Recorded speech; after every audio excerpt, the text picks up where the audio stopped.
One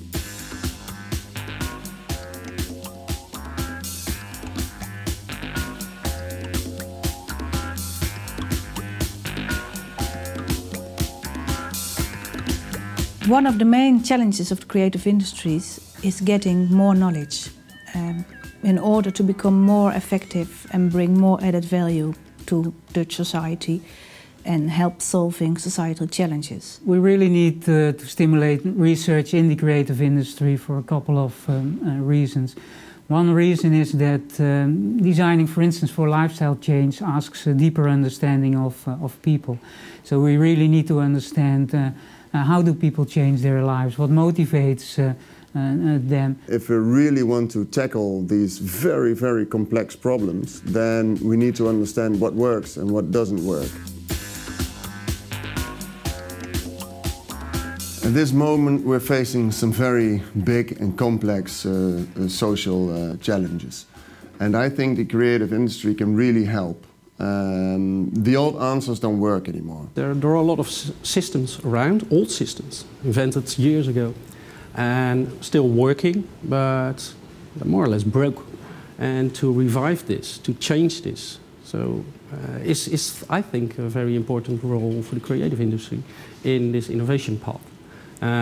Game changers, literally. And I think designers are very good in helping people out there because they are very good in imagining the future, that's the first thing.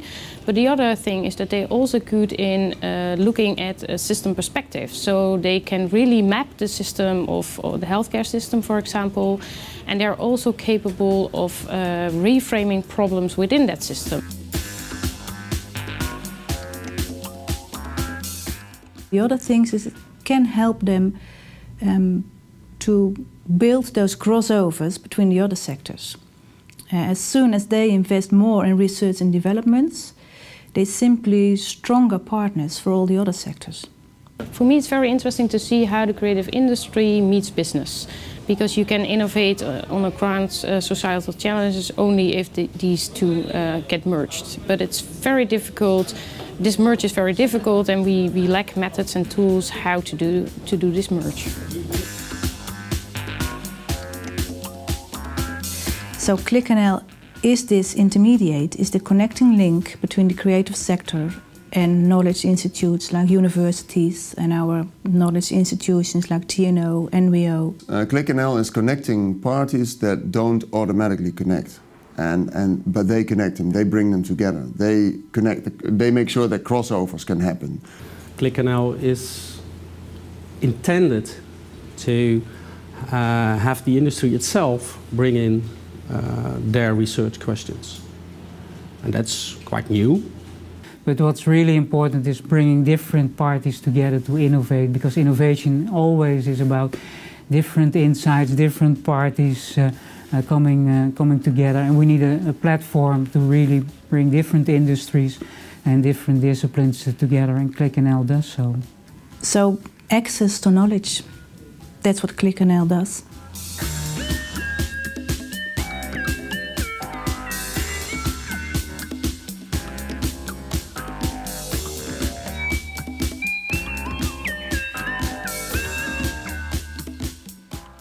Good morning, everybody. Welcome to our second day of ClickNL Drive. It's good to see you all. Good that we have a full room of people interested in this second day, which is completely dedicated to the topic of circular economy. My name is Bart Asman.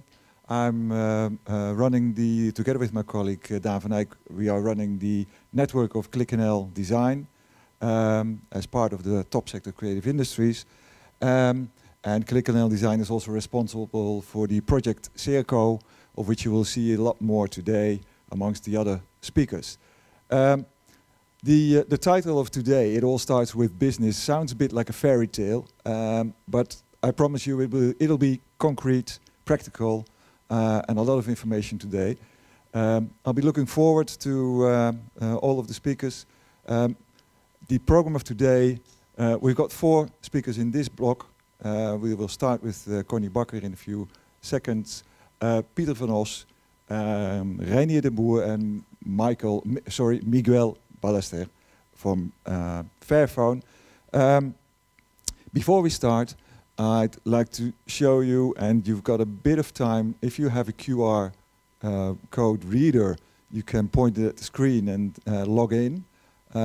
We've got Feedback Fruits, which is a application through which you can give your feedback on what's happening today. You can give your comments. Don't ask me how it works. But we've got Siem. Where is Siem? Somewhere sitting over. Oh, he's in the back. He will be following what's happening and how people respond to it. All the reactions will be can be followed on Feedback Fruit, but will be brought back to you in the last block of today, in the wrap-up session. Anybody needs to know more about Feedback Fruits? Okay, you can make your own password. If you're working at the university, you can log in with your university login. And I heard that you can also use this URL if you want to log in and you don't know how to use a QR code. But then, okay, up next, Connie Bakker. Connie Bakker, associate professor at the Delft University, Faculty of Industrial Design Engineering, will take us through the concepts and the idea of circular economy and design. Please, Connie, floor is yours. Thank you, Bart. Shall I grab this? Hello, everyone. My research area is in circular product design, or in other words, design for a circular economy. And I was asked, as a first presenter, to explain to you what the circular economy is all about. So that is a rather big question. And in order to make it easy for me, I'm going to start by telling you what it is not about. So what it's not about is this linear economy. And you may have seen this picture before or have heard these words, the take, make, waste economy, where we harvest and mine raw materials from the earth. We make, design products, use those products, and after use, they go to waste. They are incinerated, they are landfilled, and in the best case, they are recycled. That's basically the economy, by and large, that we have now. And if you think about it, this is really an extremely wasteful system, because it amounts to wonderful products being completely lost at the end of life. All the embedded value in these products is lost when you incinerate or landfill them. For example, if you think of the Apple Watch, you all have heard of it, maybe some of you have it, I don't. But it was made from very pure aluminium, which was alloyed with a custom-designed alloy to make it light and strong. It was precision machined, it was formed with great care, textured. So much detail going into, so much effort going into the design, leading to probably a great user experience. And then, after use, this beautiful product, all the value embedded in it will just be lost. When it is burnt or incinerated, it just doesn't make sense. Which is why we need to move from a linear to a circular economy. And in a circular economy, what we do is we try to reclaim this embedded value in a product or a material. And we try to do this, to reclaim this over and over again. For instance, by repairing, reusing products, by refurbishing them, remanufacturing. And of course, when nothing else works, we recycle. The great advantage of doing this is we try to slow down this economic devaluation of the products and the materials embedded in them. Slowing down this devaluation, so reclaiming more and more value from products over time. And if we do this, if we manage to close this economic loop, we also close the ecological loop, because if we reclaim value over time, we make our products last longer, and we slow down this flow of resources through society, which is now currently like a fast-flowing river from taking to wasting. So that is the idea, slowing down flow of resources and slowing down the economic depreciation. Now this sounds very wonderful, it's a little bit abstract, so if you're a designer, how do you do this? Well, I guess most of you, probably, if I would challenge you to design something that's easy to repair, or easy to remanufacture, easy to refurbish, or even easy to recycle, you would be able to come up with solutions, I think. But where the real challenge is, of course, is how to make it work. Because we are so used to working in this linear system where we have products that are sold and forgotten, the sell more, sell faster model, that how can we also think of business models that may work in a circular economy? So this is what I want to talk about a bit more in detail. My message of today is business models drive design. If you have a different business model, you need a different design approach. And I'm going to explain this to you. Well, I didn't do this. Okay, good. I'm going to try to talk you through this by using the example of the washing machine, because we all know washing machines, and they come in a range of different business models. So let me talk you through 4 different business models that work in a circular economy. And I'm going to ask you to look at the way the washing machine in case changes its design as it moves from one to the other business model. So keep an eye on the washing machine. The first model that works if you want to exploit value over time, of course, is to make a product that lasts for a long time. In this case, I'm using the Miele washing machine. You probably all know Miele. It's this German washing machine manufacturer that develops these washing machines that it claims will last for at least 20 years. And I haven't heard people saying the opposite, so I guess they are right. I also happen to know that most washing machines last about 8 to 10 years nowadays in the market. So Miele really makes a difference here by developing these long-lasting washing machines. This advertisement, what you see coming out of the washing machine is a wedding gown, by the way. So in a long life business model, the company gets its revenues, of course, from selling high-end products. And then, if they're clever, they try to sell services along the life of this product. Repair services, they need to keep spare parts, etc. So you see, for a designer, the challenge here is mainly to develop products that are really durable and that can last long, that are easily repaired. And if you can, that also create an emotional bond between people and products. Second business model. Here we start moving in an interesting way in a hybrid model where we combine long-lasting and short-lived products. And this is for many companies a more interesting business model because just developing long-lasting products is not that easy.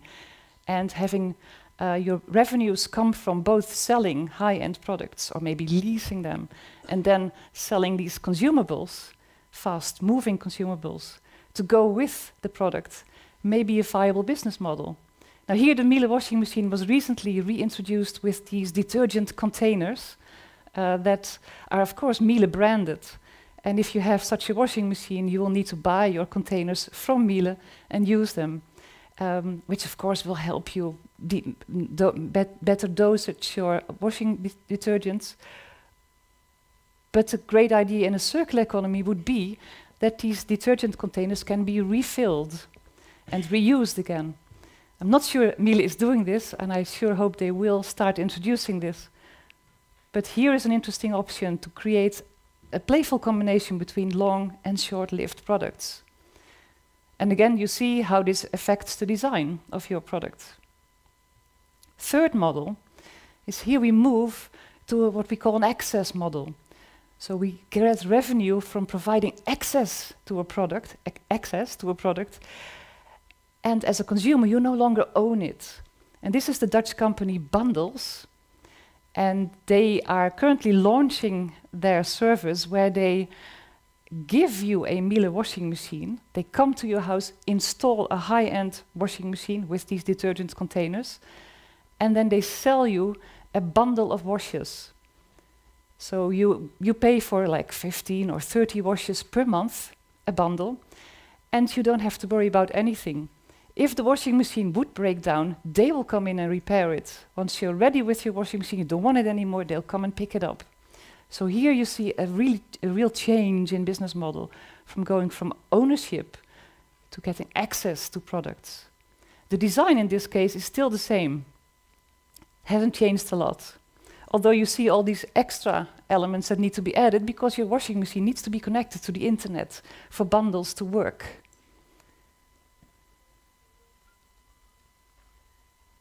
Another access model, and this is one you also are probably well aware of. This is a Miele laundrette. Now here you have, again, access to a washing machine. You don't own it. But in this case, you also combine it with a sharing model. You don't get this washing machine at home. You share it with other users. And you go there, you pay per wash. Now here you can see the design changing. These kinds of washing machines are way more industrial.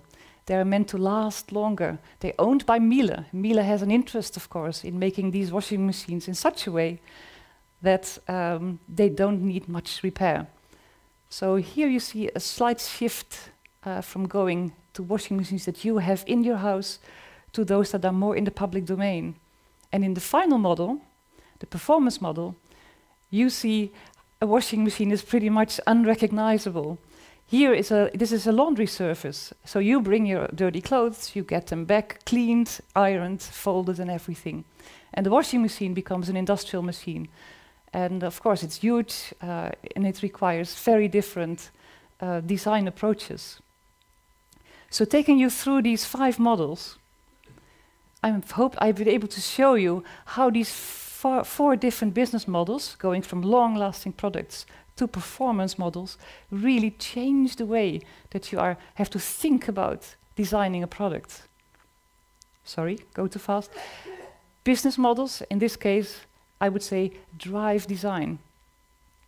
Of course, it can also happen the other way around. I mean, this is not a mantra or a dogma.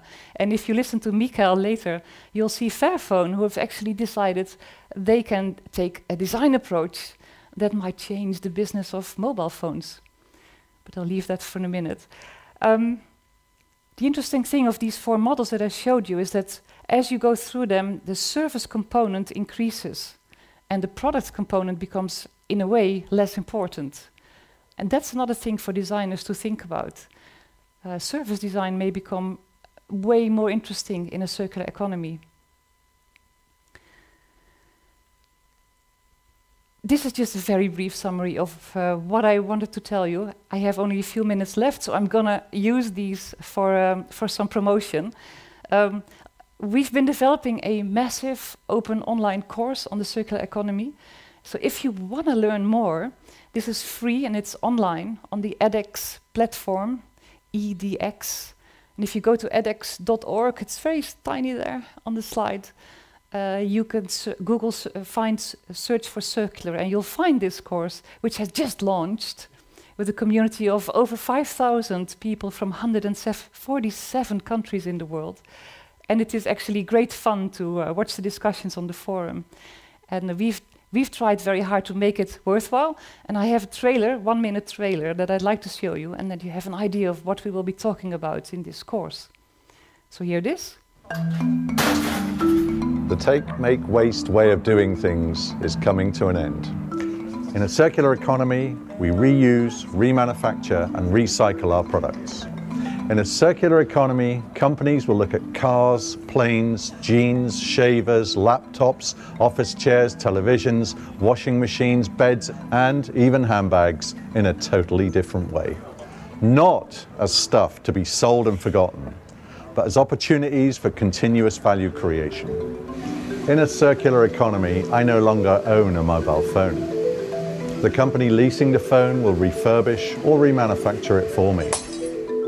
In a circular economy, I don't buy my LED lamps anymore, but instead I buy light as a service. The company selling light will make sure my LED lamps work without fail for a very long time. We need to innovate our business models. If we do it right, we'll create massive new opportunities. In this course, we'll take the first steps. It's not often that you get to rethink the entire economic system. Join me and my colleagues from around the world to explore the circular economy. Interesting problem with synchronization. That was my colleague Dave Peck, by the way, and he's the anchor man in this course, so you'll see him quite often if you go online and follow it. Thank you very much. This was my presentation.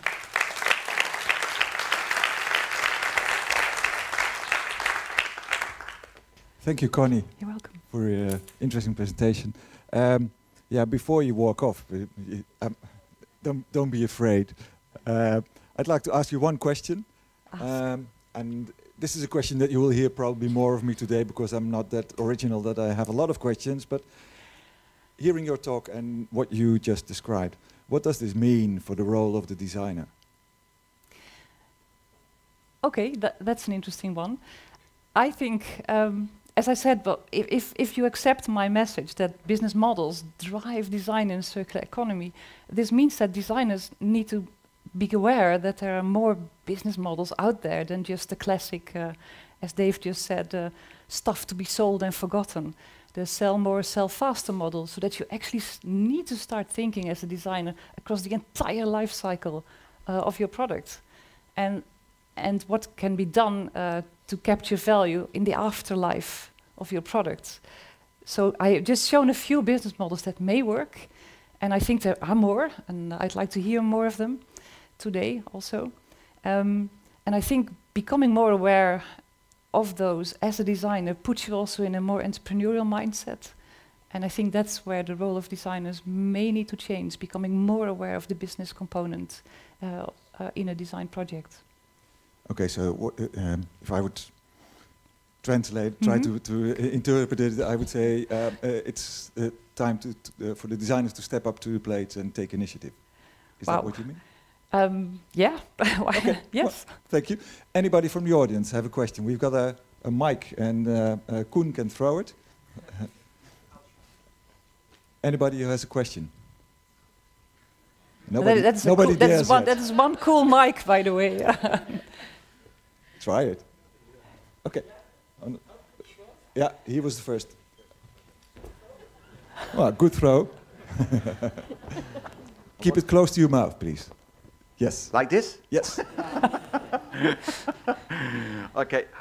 We just popped in your story, and I was taken by your talk about Miele and his everlasting longing life. And I wonder, technology is progressing. Yeah. Lots of changes. Why is Miele, for God's sake, aiming at a 20 years lifespan of a machine, where his technology is changing, water consumption is becoming less, more intricate treatments. So it's all part of the sustainability aspect, but I don't get it right. Yeah, it's a very good question. And it's one that also, it's a classic one, of course. It's the classic argument, why would you prolong the life of a product when you have new technologies developing that may be more efficient in energy or in water consumption? So it may be better then to replace the new, very efficient product with your old, energy guzzling or water guzzling washing machine or whatever, what have you.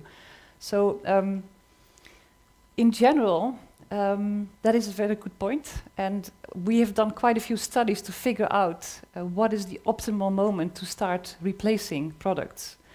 And what we also found out is, I'm just generalizing here, is that usually it pays to keep your old product longer, because technologies do develop and energy efficiency does increase, but not so very fast to offset all the embedded energy and costs in a new product. Do you get what I mean? So there's a lot of energy and embedded value in the old washing machine. So you really need to know what you're doing when you replace it with a new one. So it really requires a step change, a radical improvement in water and energy efficiency in order to make it worth your while to replace a washing machine, a fridge, a laptop, etc. So that's from our own studies. So I haven't really looked into the 20-year lifespan and washing machines and how they have developed. So that's an answer I will probably need to look into in more detail. then may I have... I'm going to be strict, sorry. Let's keep it to one question. You want to have it back? Well, I don't know if Koen dares to catch it, but... no, because we will have some time at the end of this session for some more questions, but I'd like to continue. Connie, thanks. Give her a hand, please.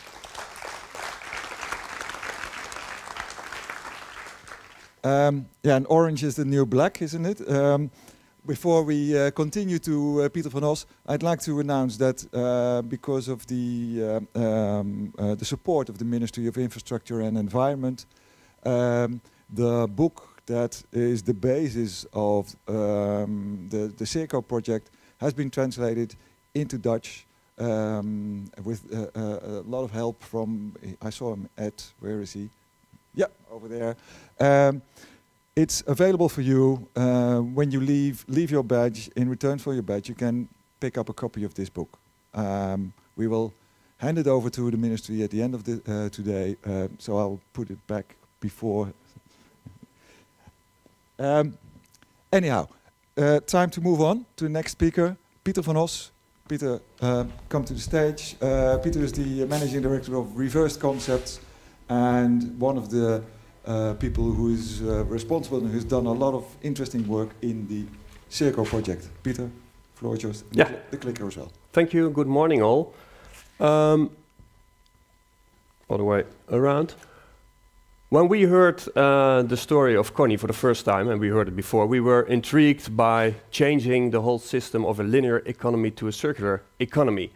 And well, one last reference to the washing machine, we thought, well, all businesses are brainwashed by one system, and that's the linear economy. And it's really a challenge to come to a new way of thinking. But where to start? That was the big question. So we gathered with some companies that were involved in circular economy and in design and in innovation, and we thought, well, where to start? You have the framework developed by Connie and her colleagues, but what's the next step? And then we thought it's just starting with doing new things and combining the circular business models and the circular design strategies. And that's what we did in CIRCO. So CIRCO is creating business through circular design just by starting doing it. And so why? Well, first, we think that circular business or circular economy will benefit both business and also the society. There have been a lot of reports by the Ellen MacArthur Foundation, by TNO, on what can circular economy bring to both business and to society. So for society, you can reduce your energy usage, the material usage, the carbon emissions. So there are many things that can be achieved that make our world more sustainable. But also on a business level, you can really create sustainability within your core business by really doing things a very different way than you have done them before when you work in a circular way. But the other thing is also the position of designers. What can they do? They have the skills to create new concepts, to think on a system level. So they are the ones who can make a change and migrate into a totally different way of thinking. And they also have the ability to visualize new material and new concepts, and so to show people the way how a new circular business can look like. And they have the ability to combine both business and design, so to bring those worlds that were referred to by Connie together.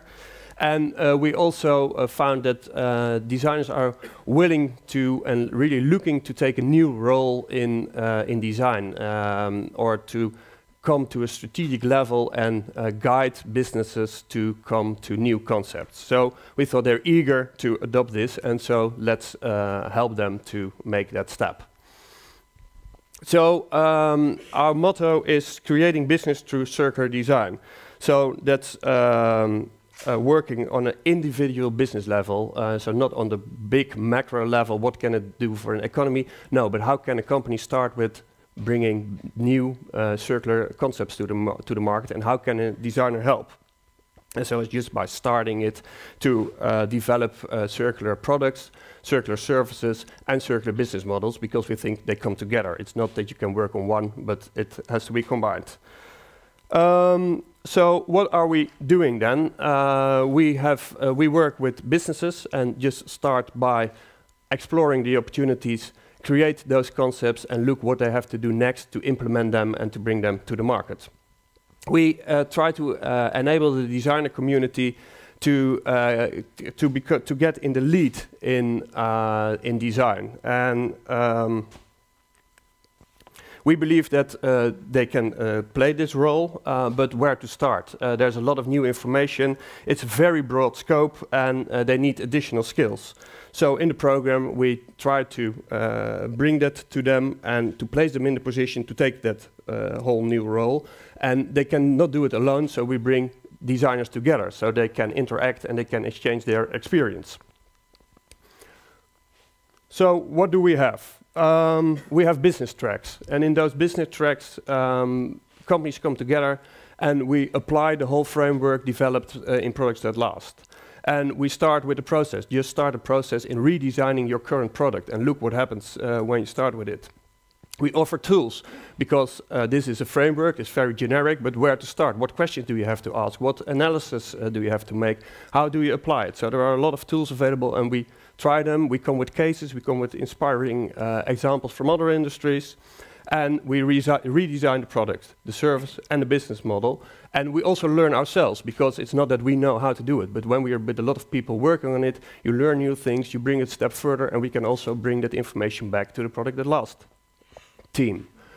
The other thing is we have design classes. It's one day in Delft and designers come there, about 20 to 30 designers. We teach them about the whole concept of Products That Last, but we also talk about what can you do as designer, as a change agent, to bring this on the agenda and to bring whole circular design one step further. Because you have to do both to make the next step. And the last thing then is we have the design cases, and we will come back to that in the last workshop today. Students of the TU in Delft have been working on cases, so they have selected products that are on the market already, and we went to a whole circular redesign project, looking at how would those products look like when you apply all the concepts that have been brought by the Products That Last framework. So that's what we're doing with the Circo team. It's very short because that I can explain it, because the whole process of redesigning products takes about months maybe. We do this in 3 workshops of one day, and now I have to tell it to you in 5 minutes. So probably you have a lot of questions, but there are other workshops on this topic later today, and so then we will go more in depth and you will learn how we do it and what you can learn and what we can learn from you, and we go into more interaction on the whole topic.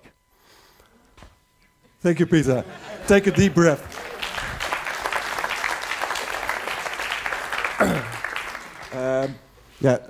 Thank you, Peter, for this brief introduction, quick introduction. One question, not the question, what does this mean for the designers? Because I think it's explained. I was anticipating on that one, but... Tell me. Tell me that, okay. Well, I think the designers are very important to put circular business on the agenda first, because in many companies there is some sort of reluctance to look at circular economy, because it might be cannibalizing. Marketeers don't know what will happen with them if they start with it. So first, put it on the agenda, come with inspiring examples of how circular economy can work. And then if the company or the business is really willing to make the next step, then hopefully we can provide the tools to really start with it. Okay, thank you. Last question then. Where can they find all the information? On ClickNL, on the website, there is a whole paragraph on the whole Circle project on all 3 tracks that we offer, and there's a lot of information, and there is a new track starting the 4th of November. It's already almost sold out, but okay, maybe. We'll hear more of that today during the other sessions. Thank you. If you can take your seats. Yep. Give him a hand, please. I'd like to invite Renier to the stage. Renier den Boer of Lune. Yes. The floor is yours, and the clicker. Thank you very much. Okay, to start with, let's go to the first slide. It's not moving, by the way. This is working as well. Yeah, okay. My name is Reinier de Moer. I'm an industrial designer. I'm helping the company Lune, or the brand Lune of the company Brink Industrial, by redesigning the entire product portfolio to be circular. To make the link to the previous speaker, Peter, we have been one of the companies who have been taking part in the circular design track of Circo. That's why we wanted to show some learnings and some practical outcomes of that process. So I really want to show you the process we went through to come to more circular products. We are actually a company that's specialized in products for waste collection and sorting waste, and actually that already gives us a strong link to material flows, and actually that is our additional responsibility as a company. To start with one example, this is a design I made for the city of Berlin. It is called the Bubble. It's a stainless steel sphere. It's containing actually 360 liters of volume, where normally a litter bin would contain 50 to 70 liters of volume.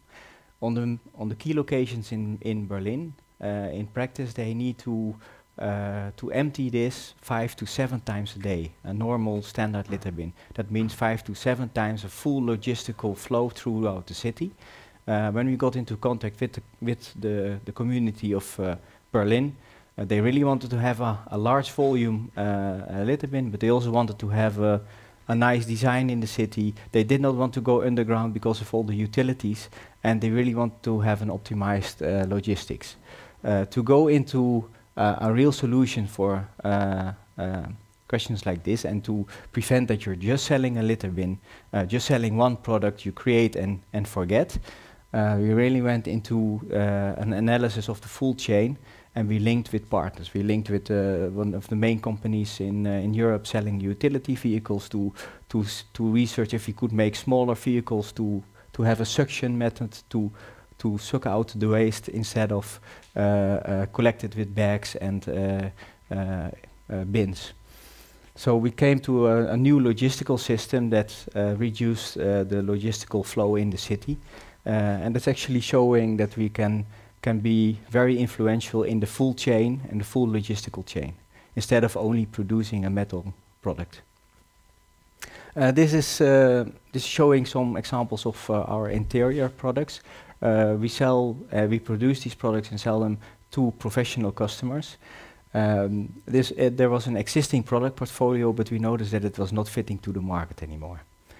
We saw that there was a need for very specific customized solutions, and at some point we decided to really look into the fact, where does this request come from? And we linked to the key events of the customers, and for that you really need to know who is your customer. In most cases our customer is the facility manager, and within his portfolio there's not only the buying of these kind of products, it's also the contracts with the collectors. So for example, they have a contract with a Sita or Van Ganswinkel, one of the big collectors in the Netherlands. When they change the contract after 1 or 2 years, they change to a different company, different collector that has a different logistical footprint. That means that they have another waste stream, material streams that they collect. So we need to be very adaptive. After those 2 years, we have a key event with the customer. That is our service moment. We can advise the customer on optimized waste sorting. We change the product, and from a design point of view, we just started redesigning the product portfolio to facilitate on this adaptability. And aside of that, we also participated in the Circo design track. This is one of the scribbles we made on one of those brainstorm workshop days, and we were actually mapping what could be the additional circular strategies around this product. If we change a product to be upgraded to the new logistical situation, can we take back the old parts, bring them back in the new products? If the product, can we take the product back? Can we maybe lease out the product? What kind of business models are around? Can we use them in this specific situation? So at the end, we decided to create a workshop in the factory to really facilitate the reuse parts to have a flow into the new products. So we can really take out the products and bring them back in the flow. This is one image to show that the approach of circular economy is very specific to the organization, very specific to its surrounding. The logistical chain is completely specific to the situation where you're at. To show here, we have on the right you see all the service models. We can upgrade, we can reuse, we can refurbish, and bring it back to our customer, the facility manager. And on the other side, we have one incoming flow of materials. That's our additional responsibility. Those are not our materials, but they come into our product, so we have an influence on that. What is very important is that the material flow is very pure. That means that all these material flows have to be sorted well. If they're not sorted well, for example, if there's a pollution of 5%, there will be residual waste and they will go to the incineration. So communication is very important. So we focus on logos, colors, language, just to guide the user into the flow of separating and sorting well. And we also look into how can we maybe even influence the material flows by can we partner with a cup supplier. That cup supplier could provide us reused cups. We can sell it through our service organization and we can close the loops. So we're really investigating how many of these loops we can close. The next steps, yeah, it's an ongoing process. We just started. It was new to us. So we're looking into how can we further implement it. How can we do the market implementation? The customer often does not request circular economy, and when they do, they don't know how. So we really have to guide them in learning how to write a circular tender. They don't know. We are trying to help them and partner up. And we're also looking for international opportunities, and one of those opportunities already is that we won a tender in Oslo against well-known local players, because we were providing products based on the principles of circular economy. So for our business case, we are increasing our European footprint. That was actually what I wanted to share here. Thank you very much.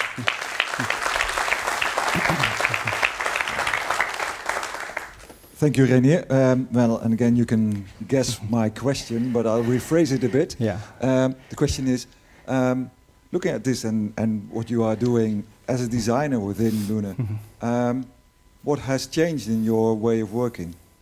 Yeah, the traditional way of working is creating, especially as a designer, being proud of the result, and then carry on to a new design project. And actually, this is more like create, look at the entire chain of products, and then if you see that the chain is ongoing, then it's more like create and be proud instead of create and regret.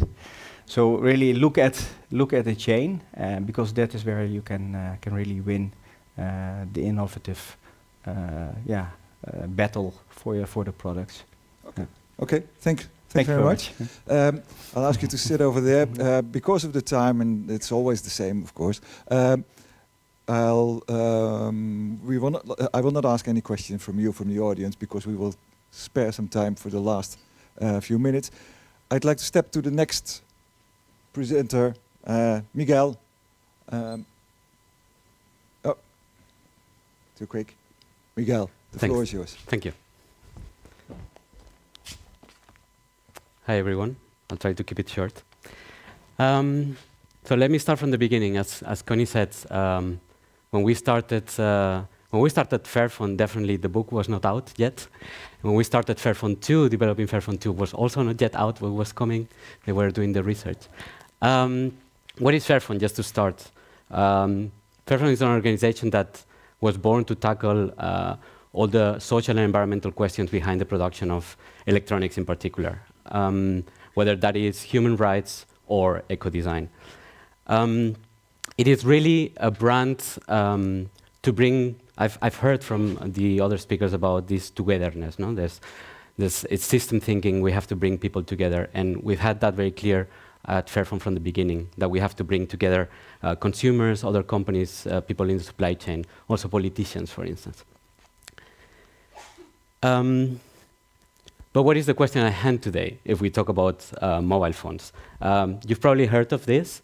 I'll just summarize saying that up to 90% of mobile phones never make it to a recycling plant. If we are lucky, somebody resells them or we reuse them, but that also happens little.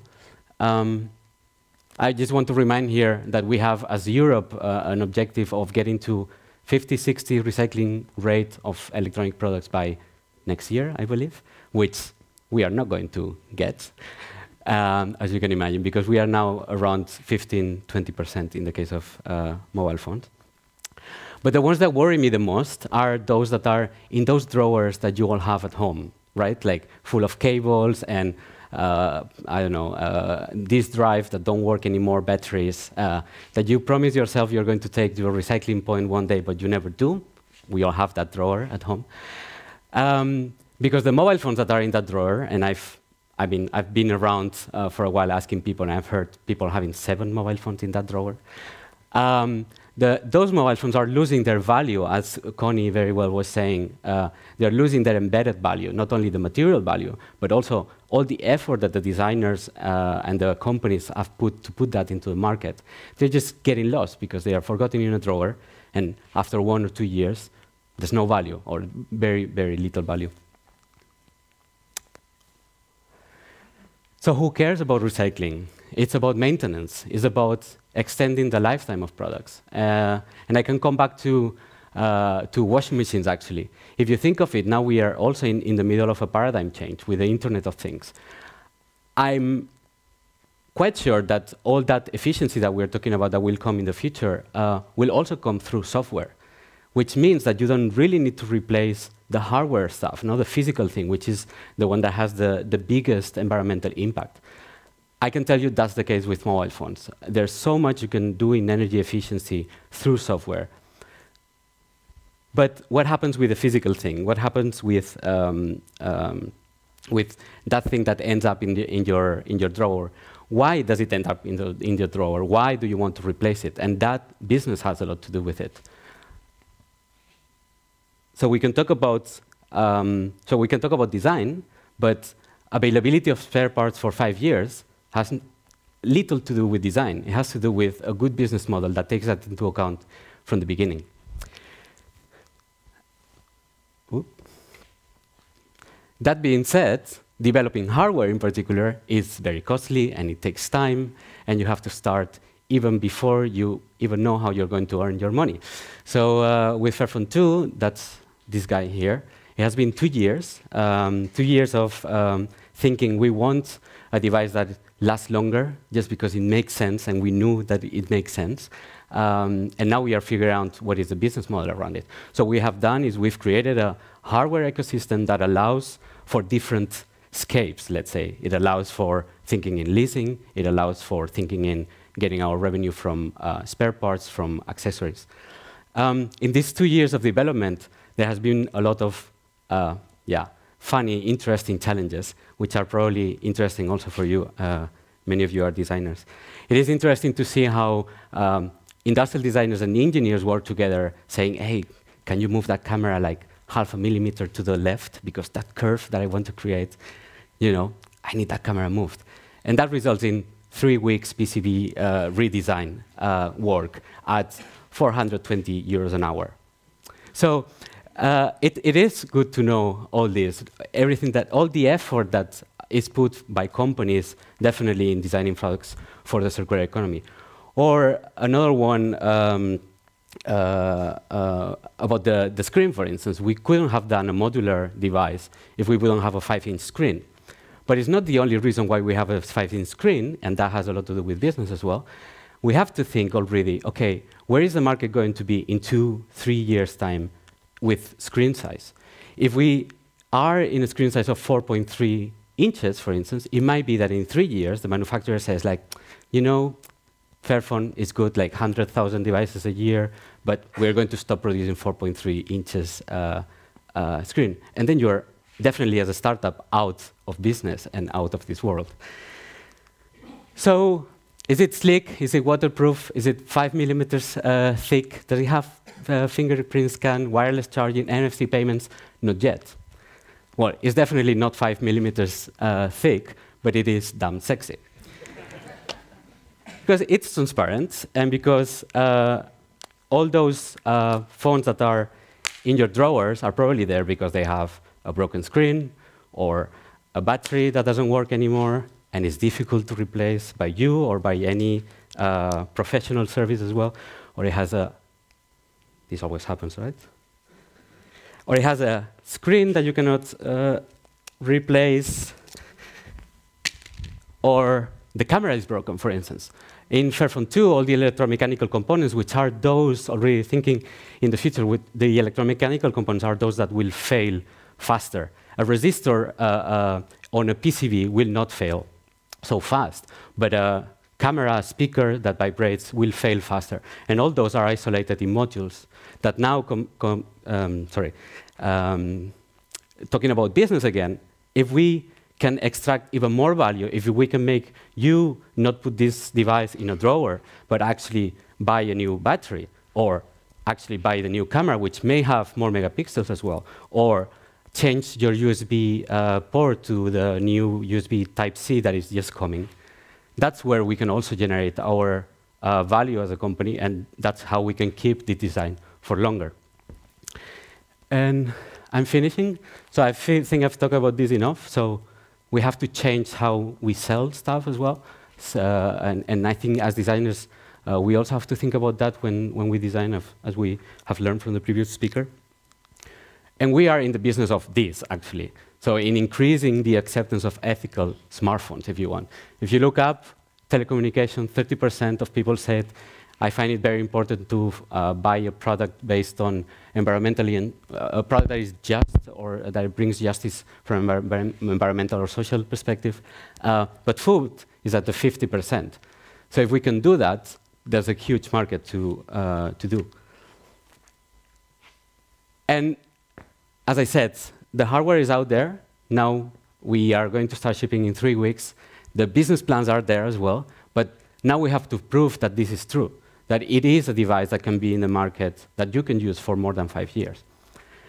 And I'll just finish saying that to remind you that it is all together that we can bring this change. It's not only us designers, it's companies, it's also those companies in the supply chain that we haven't heard of, that have all the knowledge on how to develop a camera or a screen. And it is working all together with consumers, politicians, etc., that we can make this change happen. Thank you.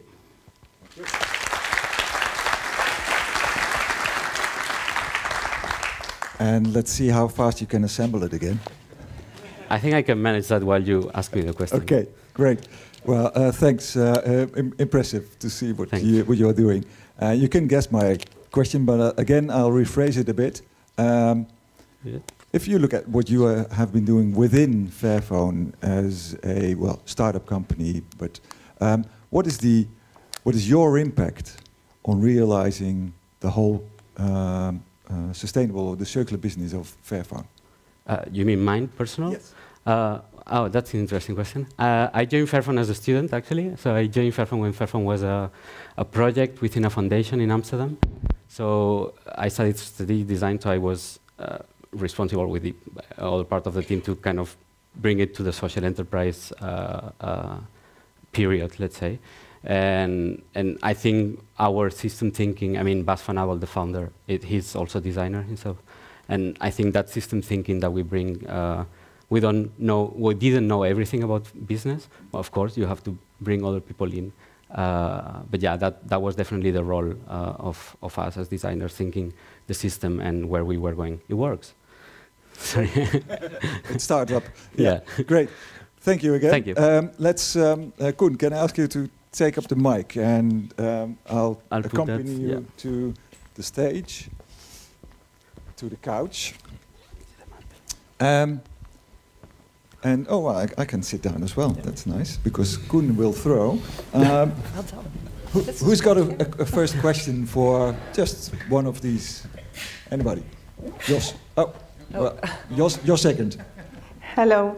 It's a question for Connie. I'm really excited about the circular model, but I do think that the leasing system is not very appealing for consumers. So for me as a designer or researcher, I think it's great to think of new ways of ownership.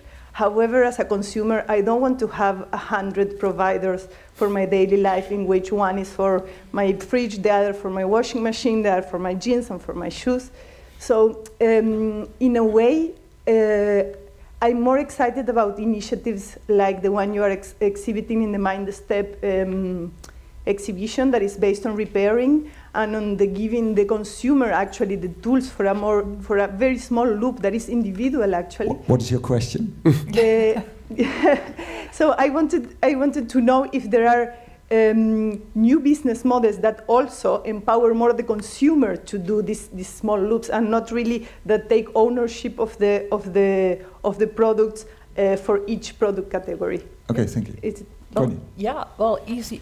Small question, easy answer. I'm sitting next to one. This is an example of a company that actually really tries to empower consumers to repair their own products, and there's more, of course. And the issue of leasing and consumers not accepting this is a real issue. These models usually work best in business-to-business context. And we are trying, of course, to find examples where it does work in business-to-consumer contexts, and we can find a few. And I think there is still a large option to explore more opportunities. And I think the issue that you mentioned, I don't want to have like hundreds of providers, is one thing that we need to look at. But I just showed you a couple of models that may work. There are more, and I don't want to have one better, preferable to the other. So I think it should be and in this respect. So we should try them all and see what works best. Okay, thank you. Yeah, I'm going to go to Jos. Second question. Does it work? Yeah. Okay. I have a question for Miguel.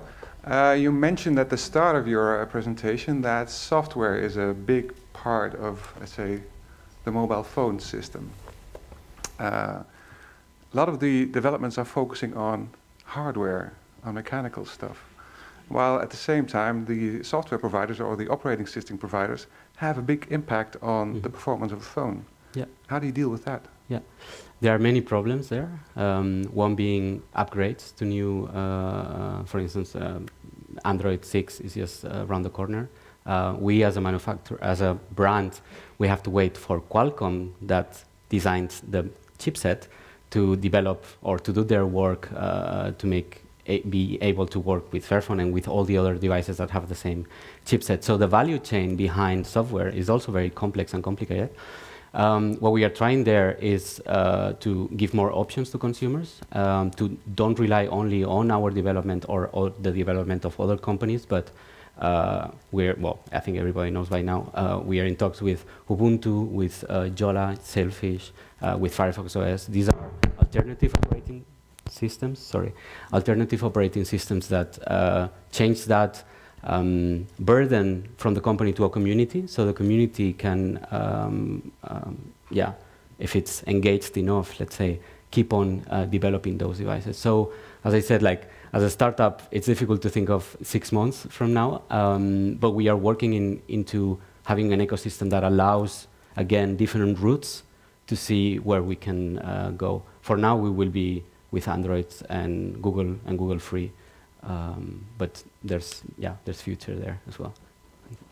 Okay, thank you. Anybody else? Ed.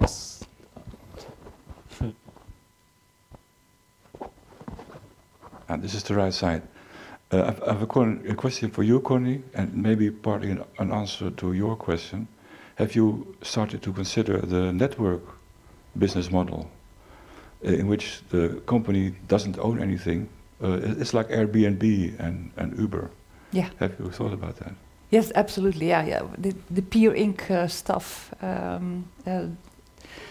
It is in a way it's a form of an access model, I think, or even sometimes performance models where you actually make available, let's say, surplus stuff assets that you have, rooms that you don't use in your house, cars that are most of the time parked in the street, and that you actually start making those available through access models, through sharing or through... and the great thing is that the internet here really is a very strong enabler for these kinds of models.